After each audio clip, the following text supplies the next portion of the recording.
finally decided to open up the country to the outside world, especially to the West. So they zealously started learning everything about the West, but the focus was really on Western technology, especially Western military technology.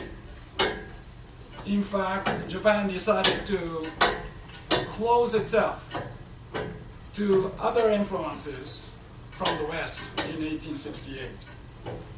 After all, at the beginning of the 17th century, Japan decided to impose a self-isolationist policy, sakoku, country in chains.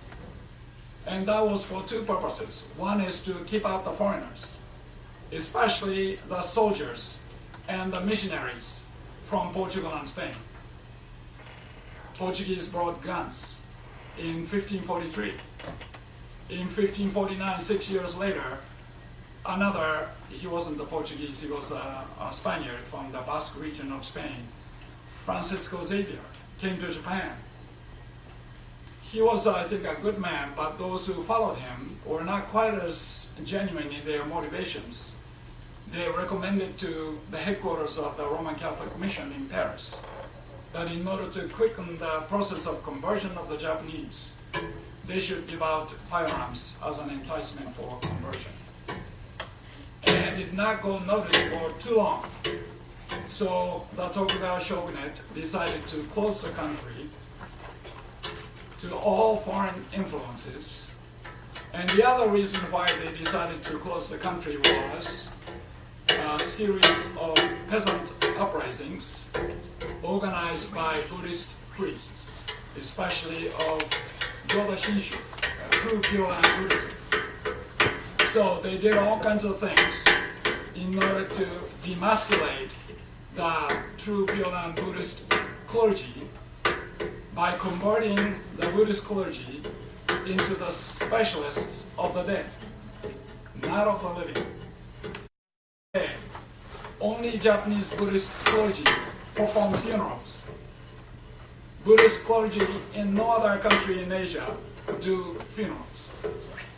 And that worked brilliantly. They were no longer interested in the plight of the suffering masses like the peasants. They are too busy performing funerals and annual memorial services. They also not only allowed but almost mandated that the Buddhist clergy marry and have children so that the temple is handed down from the father to the son. There is no married Buddhist clergy outside of Japan. Well, there are some in California, but that's because of the Japanese Buddhist influence. So, the Meiji Restoration is on the surface Japan's decision to open up the country to the West. But at the same time, underneath the surface, Meiji Restoration of Japan in 1868 was a decision to close Japan to the West, and in fact to return to what they considered at that time to be the most important legacy of old Japan, which involved two things: the emperor system and the primacy of the Shinto religion. Okay? Now, I'm done with 1868. I've already done 6th century and hence. My last observation, for which I seem to have 3 minutes, is the current. There is a discernible resurgence of nationalism. In the first Abe administration, I understand, he spoke often about the importance of inculcating patriotism among Japan's children. In the immediate post-war years in Japan, patriotism was a dirty word until Shinzo Abe, son of a politician, grandson of a politician, all of whom came from one of the most important areas of Japan at the time of the Meiji Restoration, Choshu, Yamaguchi-ken, that's where he's from. And his grandfather, in fact, was one of the war criminals, according to the Tokyo trial of 1946. He's the one who tried to reinstate patriotism as a positive value, positive objective among Japan's youth. There is a new party, Nihon Ishin no Kai, right? Is that the name? Yeah, Japan Restoration Party. Two of the most popular politicians at the helm. One is the former governor of Tokyo, Ishihara Shintaro, and the other one is the current mayor of Osaka. He's half of Ishihara's age, Hashimoto Toru. They are among the most popular politicians in Japan. Why? Because of their unabashed appeal to nationalism. Japan is trying to isolate itself once again using Shintoism. By the way, in 1868, in the year of the Meiji Restoration, Japan put an end to the importance of Buddhism and Confucianism, and they reaffirmed Shinto as the official religion of Japan. That worked beautifully. If Japan had remained as a Buddhist and Confucian country, Japan would have been just like China, Korea, and other places. Once Japan became ostensibly a Shinto nation, then Japan was unique. It cannot be emulated by any other countries in Asia. And so I point to the resurgence of Shintoism in 1868 and resurgence of nationalism, which is ultimately based upon the primacy of the Shinto religious, cultural, social tradition of Japan. In the end, where is it going to go? Japan has to, sooner or later, deal with a number of different important issues, crises, some of which have been identified by our guest speakers. And I'm going to identify just one which has not been mentioned. That is the population decrease. In 50 years, some people suggest population of Japan is going to be about half of what it was in the year 2000. That means more older people, fewer younger people. In 2020, when the Olympic Games are returning to Tokyo, at least a third of the people living in Tokyo are 65 and above. What kind of education are the young? First grade through high school or college. What kind of education are they receiving? The education that they are receiving, in my observation, is much more nationalistic, much more Japan-centric, anti-cosmopolitan, anti-global education in their outlook. This is why the younger people of Japan today are much more conservative, politically and otherwise, than their parents and grandparents.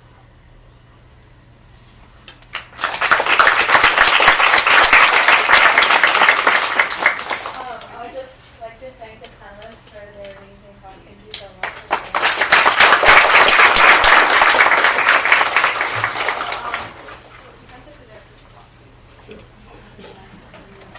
We're going to open the floor to questions and Q&A, and we want to have like a really strong discussion session as well, so please feel free to... Wait, can you introduce yourself? Oh, I'm Ari. I'm president of Japan Club, please. So does anyone have any questions? Or complaints. So you talked about the resurgence of nationalism. What do you think about that? About why is it coming from?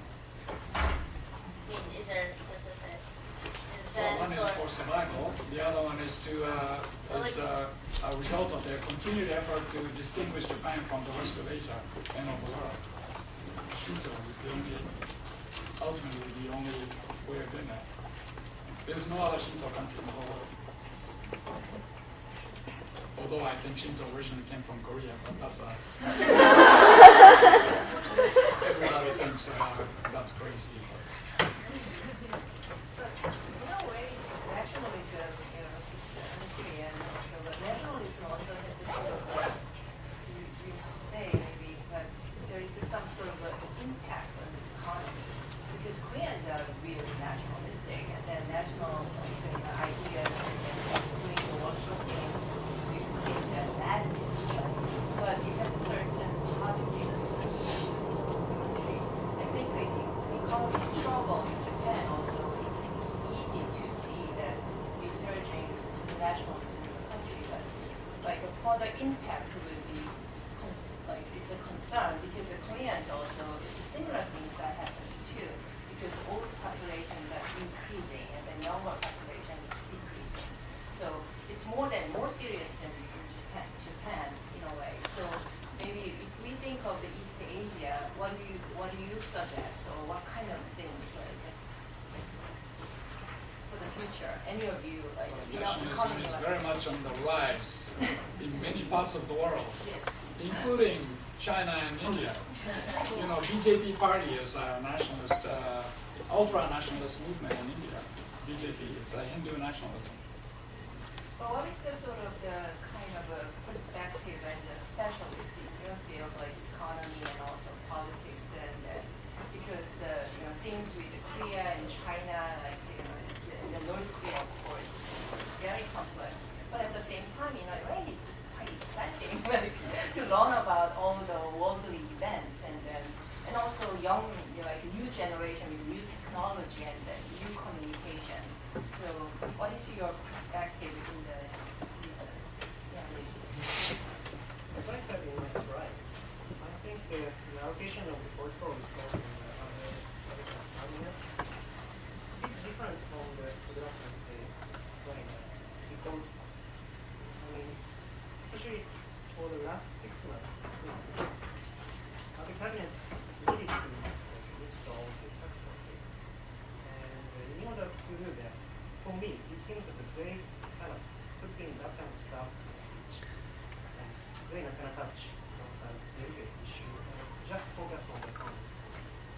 And I think that is a one way so far the cabinet has been doing very much. And actually, the last week, as I said, I attended some program held by the U.S. Foundation, US-based foundation, and we discussed with the many scholars in other disciplines like politics, international relations, actually the cultural scholars. And in my time, I studied by the way. So that is kind of consensus, that was kind of consensus among us. So of course that is a big issue, and the government has been trying to do something about that for the long term.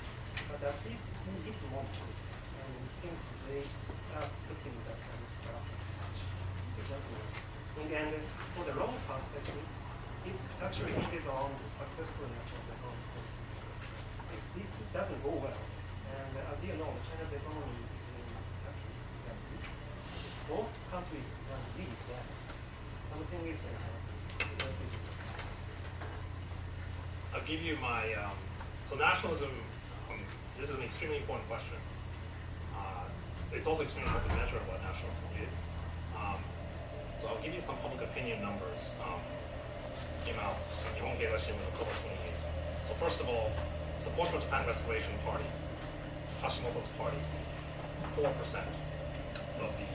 the problem is, the next one, the LDP is 51%. So party, if you look at the chart, in the lower house election in December, there was like 7 of Hashimoto. Then he made mistakes, and then I think the response of the Japanese public in terms of Hashimoto's comments, it was, I think, very clear. He was denounced roundly. And now, in the upper house election, he didn't do as well. His party didn't do as well. I mean, Hashimoto wants everything to be centered in Osaka. Ishihara, they don't really get along. How do you try to put the center, So I think there are a lot of problems with the Restoration Party.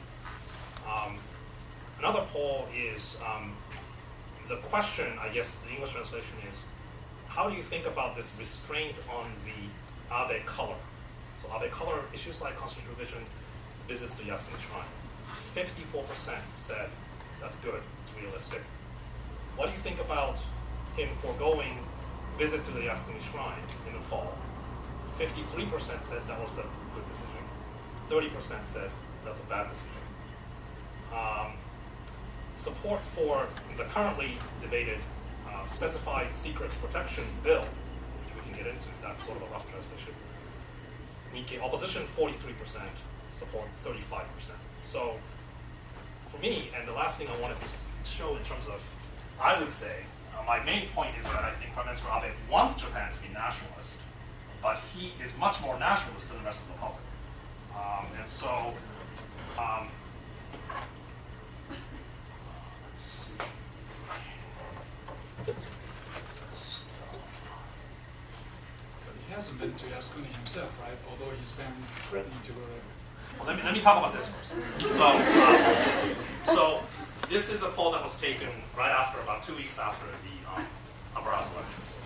And so the Japanese on the left, the Chinese, not Chinese, sorry.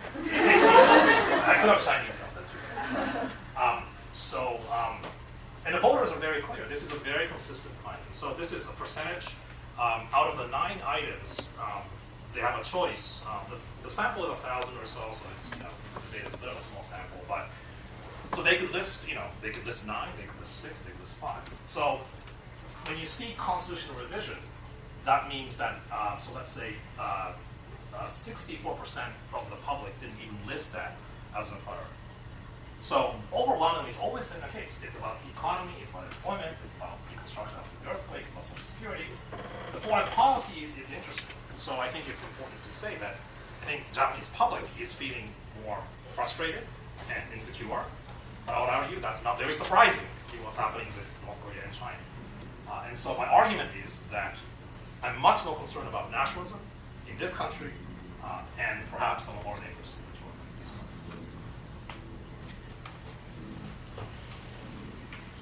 I was wondering, what message does Abe's cabinet visiting Yasukuni Shrine send to other countries in light of its nationalistic, almost hostile message, and in terms of its military history? How much time do you have? Well, you went there with me in January this year, Yasukuni Shrine. And when we got together with students from Tokyo Institute of Technology at Tokyo Kodai, we discovered that none of them not only had never been to Yasukuni, although they go to school in Tokyo, but they had no interest in it. And they were quite surprised to see how wealthy students who have come from halfway around the world were so interested in Yasukuni Shrine. Maybe that was my fault, but I think Yasukuni Shrine is ukiagatteiru. It's cut off from the main stream interest of pedestrians and college students. But Yasukuni Shrine continues to hold a very important, especially in a symbolic way, place in the life of the Japanese and in the life of Asians, all because of the wartime atrocities committed by the Japanese military until 1945. If you can imagine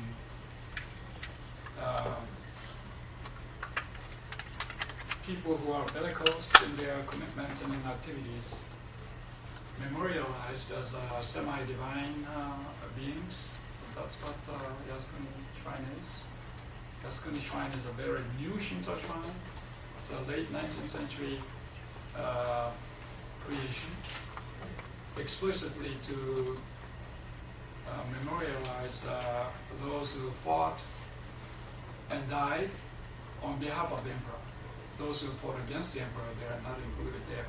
Some of the people who are enshrined there, they have no remains. It's only the soul, whatever Shinto means by that. Some of those people who are enshrined there are Koreans, Taiwanese, Chinese, who lived under the colonial and military rule of the Japanese until August 15th, 1945. Symbolism is enormous. Abe has been threatening to go there, but as far as I know, he has not been there yet. He checked it out. He's planning to visit there on a more auspicious day. I have no idea. But Koizumi, Prime Minister Koizumi went there. And I don't know if you know this or not, but Koizumi's electrical district is Yokosuka in Kanagawa Prefecture. But his ancestral home is in Kawashima Prefecture, southernmost prefecture in Japan, that produced the largest number per capita kamikaze volunteers, kamikaze pilots. So he is obligated to go to Yasukuni Shrine to visit with the souls of the young soldiers who crashed into U.S. Navy ships. I mean, if I would say, personally, I don't support a Japanese prime minister visiting the Yasukuni Shrine, and I think it is too controversial. But I think the issue is from the head of government, the head of state's perspective in Northeast Asia.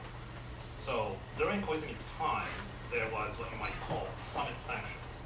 And so they said, Koizumi visits the Yasukuni Shrine, we're not going to have bilateral summits, Japan, Korea, Japan, China, two extremely important, two or three extremely important countries.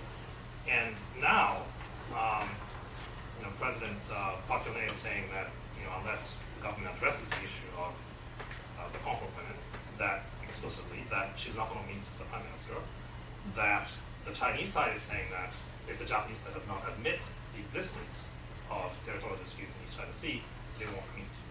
And I think making this a precondition is not a good idea.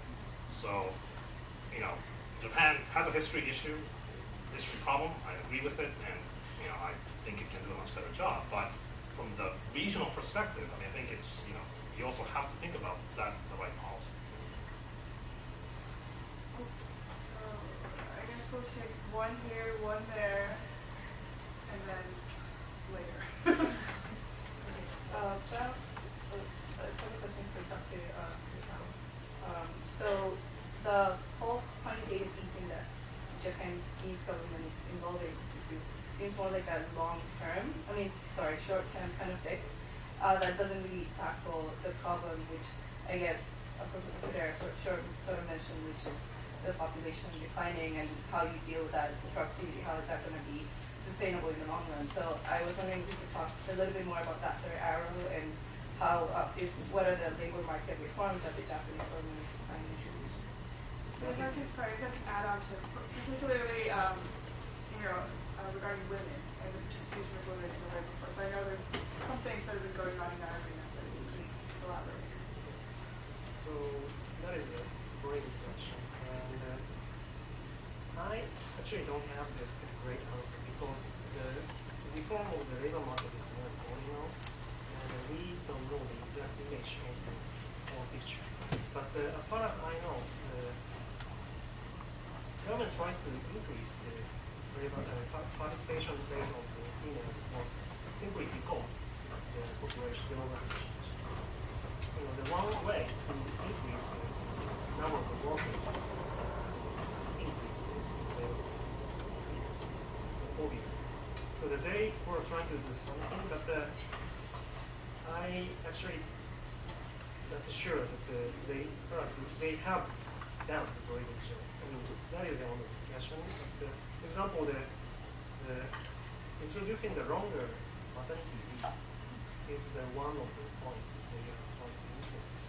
But one of the colleagues in the research institute presented a paper about the impact of the longer maternity leave onto the labor participation rate, and that is not so great. So we need to think something about the more effective way for the women to participate in the labor market, but I think they are still working on it. Very nice points. And about the labor market, the other stuff is the difference between seishain and shain, the regular worker and and now I really feel that the meaning of that discussion, because I've been working in a relatively large company for 15 years, and now I get to that, and I'm in the research institute, and I'm going to start to work for college and as a professor from the next April, but I'm kind of unemployed person. And now I can see how much I was protected by the status, from the status of the station. And there's a discrepancy between the state Chinese and the Chinese, and in terms of salary, in terms of the working regulation, etc. And now the current government tries to introduce some sort of flexible labor market by putting some sort of as a policy. So that is another way to look at the activity of the so I'm not the question. In light of what you were talking about just earlier, Abe's remarks being tough on China, tough on South Korea, he said things in the news recently regarding the island disputes. Does that make it more likely that Japan's stability being like the people like the peace and they like not having an offensive army, and they seem to want that to continue? But do you think that there is a likelihood that he would try to revise the constitution so that Japan, maybe because he's feeling threatened because of the island disputes? I just wanted your opinions on how likely it would be. For me or anyone. Whoever has So let me explain what the territorial dispute looks like from the Japanese perspective. There are three of them. 2 out of 3 Japan doesn't control. So Korea controls the Toku Takeshima, Russia controls the Northern Territories and Kuril Islands. Japan has administrative control over the Senkaku Islands, but then they don't have any installations. They don't have any personnel. That was a political decision that was made to enhance China-Japan relations when they established diplomatic relations. And so the way it looks from Japan is the South Korean president, Lee Myung-bak, visited Tokyo in August of 2010. Russian President Medvedev visited Northern Territories in November of 2010. As Prime Minister, he did it again in 2012. So they're rubbing it in our faces. That's what it looks like. They control it, okay? Now, so whereas the Senkaku issue is that, especially since last fall, it's been, coercive measures have been taken by China. So, and that's what it looks like, okay? Now, if there's one mission I have in my current existence right now in this chair, it is to decouple the territorial dispute with the issue of constitutional revision. Okay? Constitutional revision is going to be very difficult. It's always been. The key issue now is to revise the government's interpretation of what's called collective self-defense. So collective self-defense is when the U.S. warship and Japanese maritime forces may be in the same area, when the U.S. forces get attacked, when a missile heading towards the American direction, can Japan shoot it down, and so on. So I think both from the American side, so the American side have also said